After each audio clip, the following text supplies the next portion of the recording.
How has your Pinot gone in way of investment? Yeah, I started Pinot like a year ago, and I was nervous before I got into it, but Yeah, so was I actually. yeah, but after a while, a bit of hard work, and my studio return was fantastic. Like the return on investment or the initial investment was much easier than I thought. Result was quicker, required a little bit of hard work and a little bit of marketing, but it paid off in the end, yeah. Solely investment based, how has Pinot worked out for you? Very good. I started the business a year ago, and I was always wondering when I'm going to get my return on the initial investment. And within the 12 months, I was happy and running to open the second studio. What do you think the brand of Pinot Picasso and owning a business allow you to do? For me, initially, it was all about sort of how much time I got to spend with my family. I've got a couple of kids, and my youngest boy's 2. And not a lot of dads get to raise their kids from home. They're out working a lot of time, they don't get to see them. So that was a big thing for me. But not only that, it sort of taught me a lot in business and being around other business people. So I feel quite lucky to be in the presence of like-minded people, and that's given me the drive to go further and to provide better for my family. Yeah, it's the same for me. Plus, bonus of spending time with my family was building my dream home. So I had time. I didn't have to be at the studio 16 hours a day or 12 hours a day like I used to, but it gave me a chance to just check up on it and just control what's happening at home and check on building my dream home. So Daniel, what's the best component about Pinot and Picasso business model? I don't think I could put it down to one, but if I could put it down to one, it'd the major one for us was that originally I thought it was going to take up a huge amount of my time. I thought it was going to take a while to learn, and then I got a really good staff member, which I think is a really, really important part.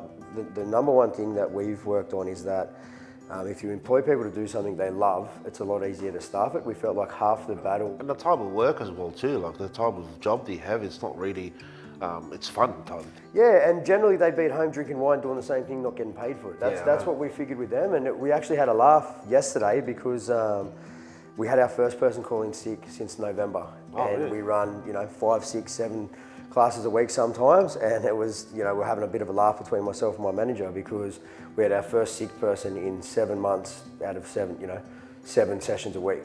So you add those up, that's quite a few shifts running. Yeah. People just come in because they enjoy the work and they love what they do, and it makes it easier to run the business. So we got married as well in the period since we opened Pinot, and being away with a couple of kids is quite hard when you're working in any other business and you've got to be there. And Pinot allowed me to have sort of my dream wedding, and then I went to the Cook Islands for a couple of weeks and had a manager staying at home, staying up in our studio looking after us, and we sort of just continued to as if it wasn't even happening, but it was good. It worked well for us. So, for you, honey, what's been the sturdiest part of the investment for Pinot? I think for me, the biggest part was not a lot of overhead, so I don't have full-time staff. The stock prices as well too that I purchased from Pinot, it doesn't expire. Different than any cafeteria or any coffee shop. When you buy the stuff, if not using it, you throw it away after a while.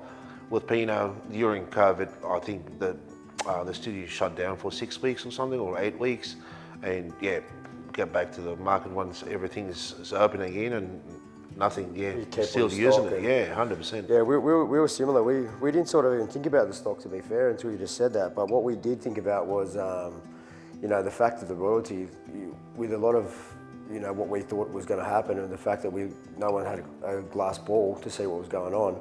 The fact that the way the royalty was structured meant, we weren't losing money during COVID, although we couldn't be open, made it a lot easier to deal with. It was a hard time, but it was a lot easier. 100%. Did you feel like you were out of your loop at any stage? Like for me, I'm a tradie, so I come in, and that was the biggest worry for me, was trying to make money out of something I didn't have any idea with. Did you struggle with that up front, or? In the beginning, I was worried.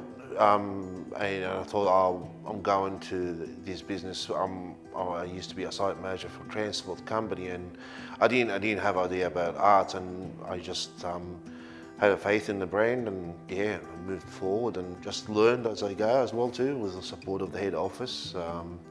Yeah, it was always there for me. So I got to understand how is the business running, and how do I run a business better by asking questions. Yeah, I was similar. I was similar to that. I felt like up front for me it was going to be a lot harder to transition. You know, I don't have a creative bone in my body, I don't think. I think I do now. I think being around creative people has helped. 100%, yeah. But previously I don't think I had any creative, you know, I didn't think I was a creative or call myself a creative. So coming into that side of things was quite hard, especially when, you know, you know, putting a bit of money up and you're wondering whether or not this is what you're supposed to do. Yeah, 100%. But you know, I feel the same way. I feel like investment went really well that way. What would you say to someone looking to invest in Pino and Picasso? What would your advice be? Trust the brand. That's the main thing for me. Trust the brand, work hard for it, and don't worry about when you get paid. You will get paid. The brand is strong already all over Australia. The #1 brand in whole Australia, and everything you work hard for, you give it the passion, be passionate about it, and yeah. You get it back. Yeah, 100%. Yeah. Like everything in your life, it's not only business. I think you can say that to a lot of people about a lot of things, and it sounds cliche and stuff like that, but we've been sort of around quite a while now together in this, and you see firsthand, you know, like-minded people come up, and you know, we have the same conversations with everyone before they buy one, and it's if you go, all right, you know, if you have a bit of a crack, you're gonna make some money back. So 100%. and regardless of the money, like I think lifestyle-wise, we've stopped sort of looking at money and aiming at money. We've started giving advice based off of, you know, when people ask for advice, it's a bit different for me because I'm normally asking for the advice. But now that they ask me, I sort of tell them to focus on success as opposed to advice, and that's something we really focus on. As opposed to money, sorry. That's something we really focus on out of our end, and I think that's really key to going well. The one thing that we really live by, it's something we sort of picked up along the way, and we use it now, is being part of a franchise is being in business for yourself, but not by yourself. So that really works for us. We think, you know, going out on your own is quite daunting, it's quite hard sometimes, but if you've got a backing of people that are already successful in the same field, it makes it really easy, you know, for you to feel successful. I think if someone asks me about the business, I'll say, go for it. You're going to work hard. You're going to get the return. Like everything in life, if you're passionate about it, you'll make the money. I was worried about never being in business before, not really arty person. I don't have a crafty bone in my body, but yeah, I took the risk and worked hard and asked questions. I understand, and yeah, and money, investment, will come. Yeah, I'd tell them as well too, like if you weigh up a lot of other shops and what you've got to do to fit out a shop or to get involved in business, a lot of the time it's quite extensive, it's quite hard, and what you know, Pino can offer to you is not hard. It's quite easy, it comes set up, it's nearly a makeshift way to become successful.